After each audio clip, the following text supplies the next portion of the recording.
Hi, everybody. I think you'll find this chapter interesting, if for no other reason than to laugh at those of us who were adults around the time Y2K took place, because, of course, in retrospect, this all seems silly. If you're not old enough to clearly remember the hysteria that occurred as a result of worries regarding Y2K, then I want to be clear up front that it was real. A lot of the concerns were real, legitimate concerns.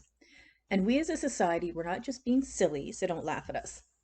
Some of the current concerns totally were over the top. There's no denying that, thinking there might be an apocalypse. But some of them were very real concerns that a large proportion of the world had. So the term Y2K is a short form for the year 2000. This is the most common phrase that was used, but there's others as well. The Y2K bug, the Y2K problem, the Y2K glitch, the millennium bug, and a few others. But they all refer to the same thing, a potential problem that could occur on New Year's Eve from 1999 going into the year 2000 with computers. At the time with computers, many of them would use a 2-digit format to indicate the year instead of a 4-digit format. So instead of 1989, it would just be 89. Instead of 1998, it would just be 98. And this was done by computer coders early on because they wanted to minimize the use of computer memory, which was very expensive. But if they were doing that, if they were designed to do that, and so much of the world relied on computers for even the most basic parts of life, what would happen when the clock struck midnight and the last 2 digits of the year were 00 for the year 2000? Maybe a computer would interpret this as being nothing and possibly shut down or short circuit or something. This is the crux of the potential problem. And while it may seem really simple now and may seem like people were getting into a tizzy over nothing, at the time, we as a whole didn't know what would happen. So I put modern in quotes here because at the time in the late 90s, this was considered a modern computer. People were not walking around with laptops. We had floppy disks to save our information on. And if you look at the computer, you'll also notice there's a, I don't know if you can see my mouse here, but this little thing here, is to put your disk in. And this is to put another disk in to save your information. Now, maybe nothing at all would happen. Maybe all the computers in the world would reset without any issue at all, or maybe they just continue. And then we could all continue with our boring little lives. But what if they didn't? And that was a huge, significant, all-consuming, ginormous if. So people as a whole, even in retrospect, knowing now that nothing happened, at the time were justified in being at least a little bit worried, a little concerned, in being at least a little aware of what might occur, even if it seems silly now.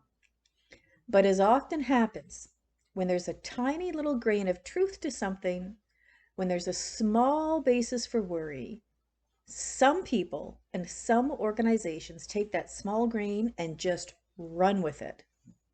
The majority of people did not.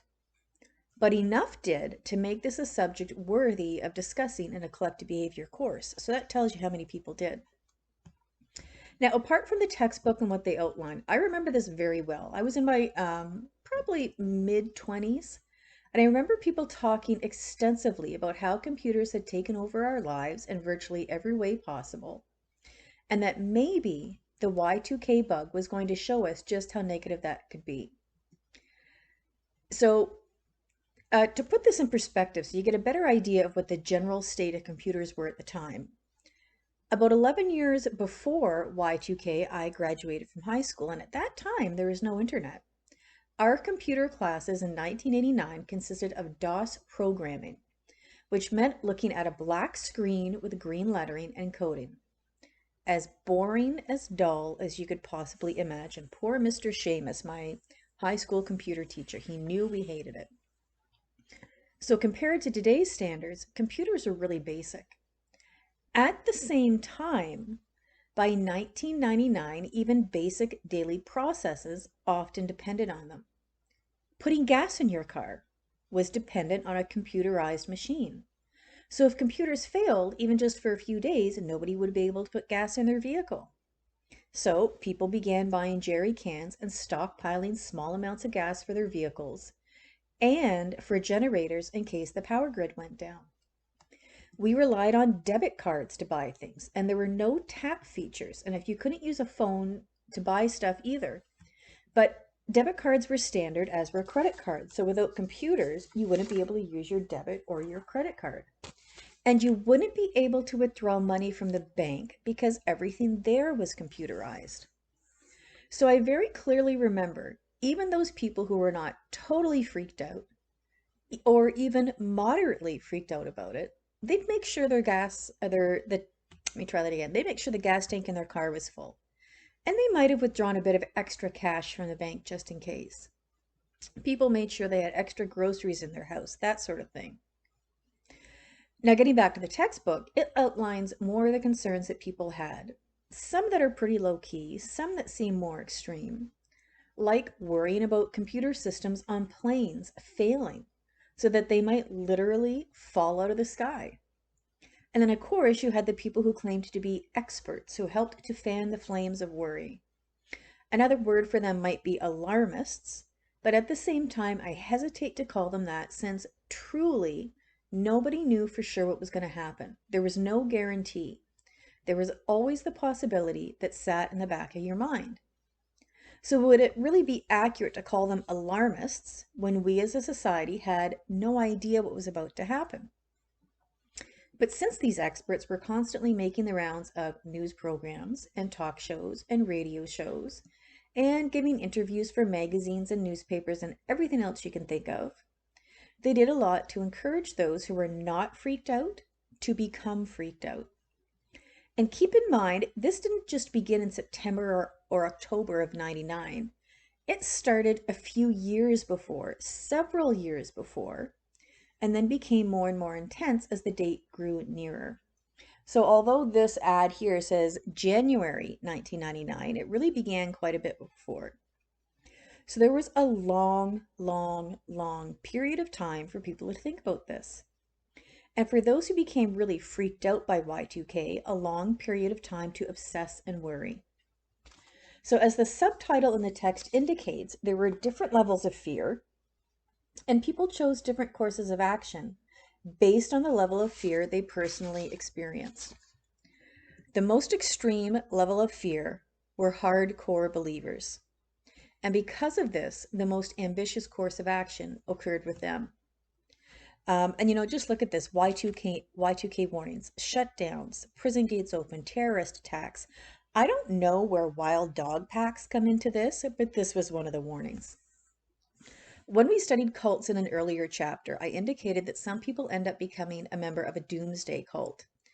Either they think the end of the world will occur, resulting in a kind of utopia, a paradise, or they think the end of the world will occur, resulting in an apocalypse of destruction and misery, which is a millenarian doomsday cult. This is the same kind of thing, although not part of a cult. Some truly believed that when the clock struck midnight, that would begin the end of the world as we know it. And yes, I have not been able to get that song out of my head by REM, The End of the World as We Know It, the whole time I'm working on this class. Now, it might not occur all at once. It's not like, okay, midnight struck and that would be it, and a total worldwide apocalypse would occur. That might happen, or maybe it would just be the start of the end of the world. So try to put yourself in that position for a moment. Try to put yourself in that kind of mindset. If you truly believed there is a very real possibility that civilization as you knew it could end, what would you do?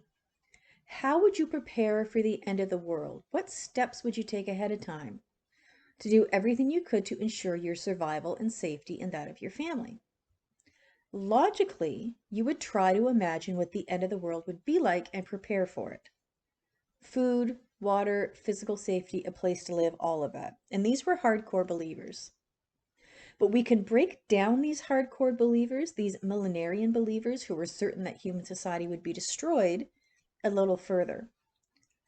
Some people believe this would occur because of their religion, and they were Christian millenarians or Christian hardcore believers.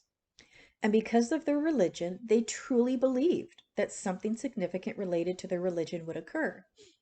And there's actually a pretty wide variety of theories that Christian millenarians had, but all were directly related to their Christian faith. So, for example, some truly believed that Satan or some kind of evil force or being would take over the world and destroy it, or they would rule it. I can vaguely recall these people saying the world would be just like in the original Terminator movie with Arnold Schwarzenegger, since the movie was at the time considered pretty recent and was popular. Some truly believed that Jesus Christ would appear or emerge in some way and be present. And some simply believed that for religious reasons, the world would end. All of the Christian millenarian hardcore believers also had specific reasons or specific rationalizations for their point of view, and all of them generally had to do with the world as a whole no longer having the faith it should, and that's what was going to cause the end of the world. Which, to be fair, has a certain truth to it, since North America as a whole, especially, was much less religious than it had been in the past. Now, your textbook also refers to Luddites. These are simply people who dislike technology, who are opposed to technology and using that to look after yourself or complete your work. With this in mind, it just seems to be a natural fit that people who really dislike technology would be especially likely to believe that technologies such as computers would cause problems in society, perhaps even the very destruction of society. So looking at Y2K, Luddites around the world felt it would finally prove what they and other tech haters had been saying for a long time, that computers would cause the failure of civilization, not some religious prophecy. And furthermore, it would only be Luddites who avoided technology who stood a chance of survival, because they still knew how to live without technology. They still knew how to get through life without relying on things that are computerized, which also meant, according to them, that they were stronger and tougher than other people because they had not been weakened by technology. And let's be clear here, by technology, this also includes things like running water and electricity and making your own food. Now, your text refers to Gary North, who still lives in Mississippi, who was a very big promoter of what might happen as a result of Y2K. And on his website, he did a lot to really exaggerate people's concerns. And yes, even though he was anti-technology, he had a website. Part of his site included links to other sites that also supported really extremist predictions of the end of the world. That society as a whole would collapse. The government of every country would inevitably implode. Banks would collapse, so there'd be no financial system, anything you can think of. Now, Gary North himself, in addition to being a Luddite, was also a staunch conservative Christian. And because of this, he believed that in order for the world to be kind of reconstructed as Christian, there would have to be some kind of collapse in society. In fact, he is quoted as saying, "The Y2K crisis is systemic. It cannot possibly be fixed. I think it will wipe out every national government in the West. Not just modify them, destroy them. And that is what I've wanted all my adult life. In my view, Y2K is our deliverance," end quote. Now, North declared on his homepage that Y2K may be the biggest problem that the modern world has ever faced, and he labeled 2000 as the year the earth stands still. So, of course, being on the outside looking in to the rest of us, hardcore believers, whether based in Christianity or based on a rejection of all technology, seems really extreme and out there, and let's be honest, just plain weird. And our first reaction is to snicker at them and roll our eyes. But you have to remember it made sense. It made real sense to them. And as indicated in the text, many even felt that they were not being as serious as they could be. They didn't think they were extreme. They thought they were kind of middle of the road. They didn't think that they were believing and acting in a way that was 100% normal. And even one is quoted as saying, "We're not nutcases." So it's important to realize that the hardcore believers were in the minority. They're the ones that we remember the most and who are talked about the most because they were the extreme and as such drew a lot of attention to themselves. But they were the minority. At the same time, taking it down a notch, there were many others who were still very worried. They also believed something would happen because of the Y2K computer bug. They had no doubt it would, but their beliefs and thus their actions were not as extreme as hardcore believers. So then we have softcore believers. They thought something would happen. They truly, truly believed something would happen. And it would happen in one of two ways. Either there would be the computer bug, that computerized systems would fail, and this would in many ways cause chaos.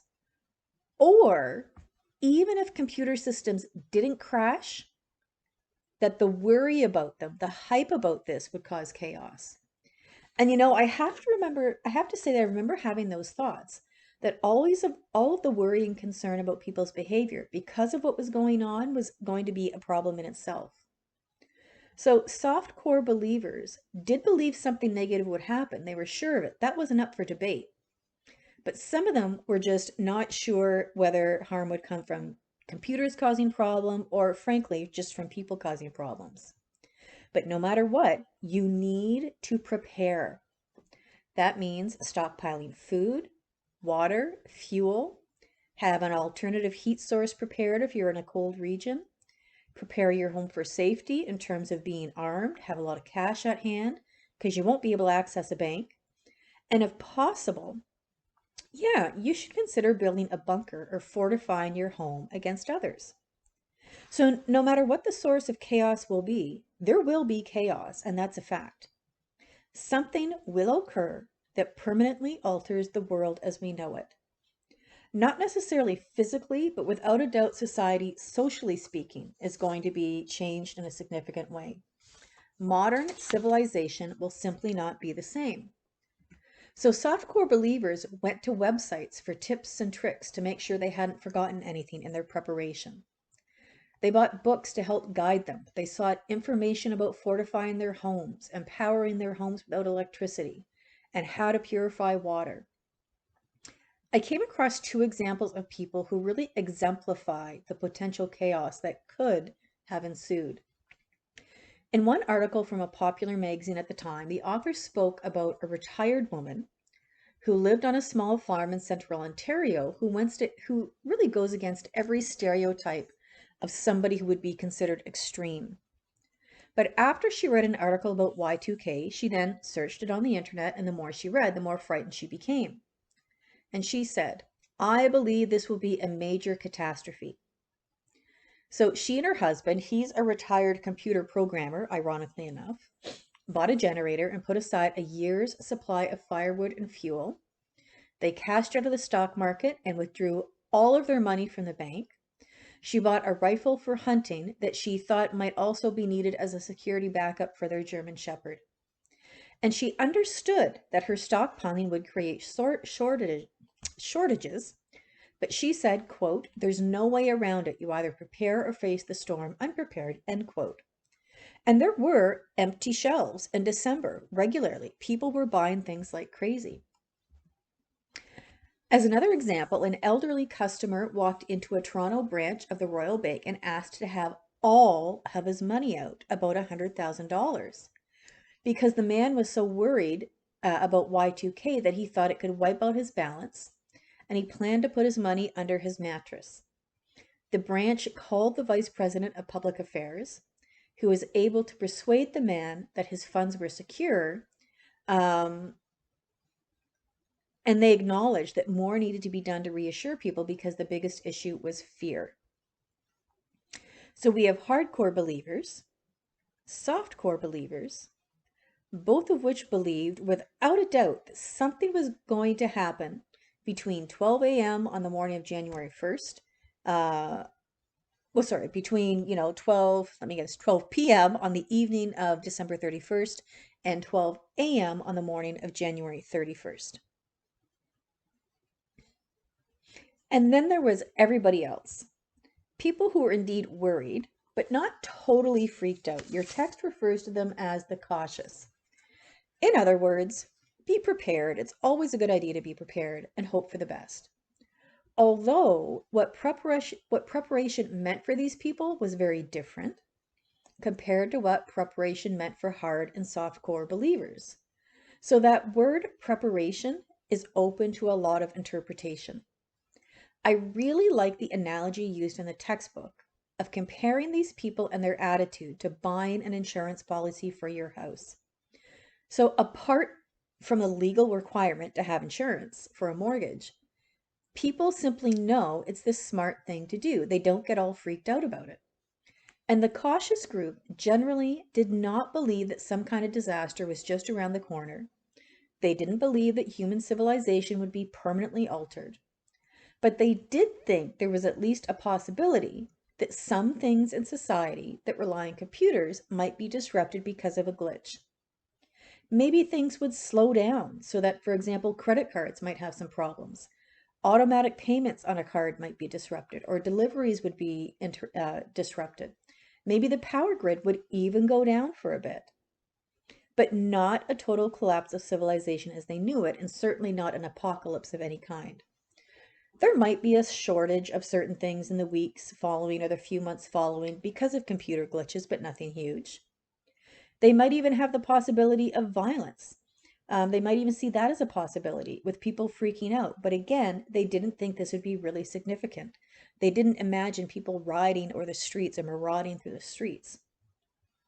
And they may even have felt strongly enough that to not prepare in any way for the possibility of problems would be really irresponsible of them, and that everybody should prepare in some way. And why not? So if you stockpiled your food, even if something happened, it's not like you're going to be out money because eventually you'd use it up. So no harm, no foul.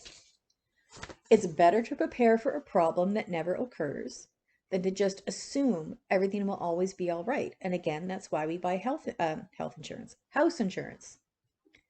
And then if we take it one more step down the ladder of perception preparedness, are people the text refers to as the worried.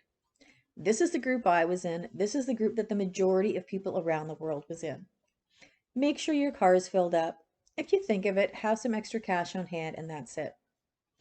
And while I would like to proclaim that I was in this group because I was so smart, and I'm such a rational person that I knew nothing bad was going to happen, that would be a lie. For me, it was pure laziness. I admit it. Would my perspective and therefore my actions have been different if I was married or had kids or had a house or other responsibilities? Well, I have no idea. But a lot of the rest of the world did have those responsibilities and were also worried, but that didn't motivate them to do much. So the vast majority of the world, but let's stay focused on North America, were not hardcore or softcore believers. Few were even cautious, and fewer still were worried. And some were also totally skeptical that anything would happen at all. They just didn't buy into any of it. Even in the face of efforts by others to try to convince everybody that they should be cautious, at the very least, they should be a little bit worried. A lot of people simply didn't pay attention to any of it at all, or very little. On one hand, were those that did acknowledge, you know what, there might be a slight issue, but anybody who thinks we're going to be in real trouble needs their head examined. Yes, our society is largely digitized and relies a great deal on computers, but this doesn't mean our civilization as we know it is going to just disappear or even really be affected. And you know, sometimes the power goes out during a thunderstorm or a snowstorm. Sometimes in the winter, you don't leave your house for a few days because of a storm and you have to wait for the plows to clear the streets. Sometimes you want to buy an item in the grocery store and when you go to get it, they're out of stock. And you know what? Life continues because these are all minor inconveniences that happen all the time. It isn't a big deal. These are like small speed bumps. You slow down a bit and then you pick up speed again. No big whoop. They went to work, looked after their kids, went to school, did whatever they needed to do, shoveled the driveway, did the laundry, fed the dog, whatever.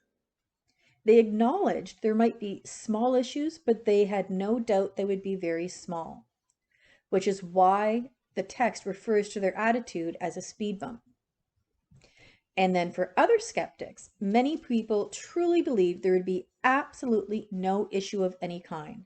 There wouldn't even be a blip, not even a speed bump, nothing. They literally kind of sat back and watched the show and didn't get involved. But your text notes, even though this really wasn't very long ago, and it was, as stated, at a time when computers were common, which means we had records of everything, there really isn't a lot of documentation regarding these people who thought the whole Y2K thing was total nonsense because their perspectives were not documented as much as everybody else's. And to me, on a certain level, this makes sense. Who wants to buy a magazine or a newspaper or read an article about somebody who thinks this is all a load of nonsense? That's not going to be an interesting story, and it isn't going to sell newspapers or magazines or encourage anybody to watch a news broadcast or a TV show. So there was virtually no focus of the media on this perspective because it didn't work to meet the media's needs.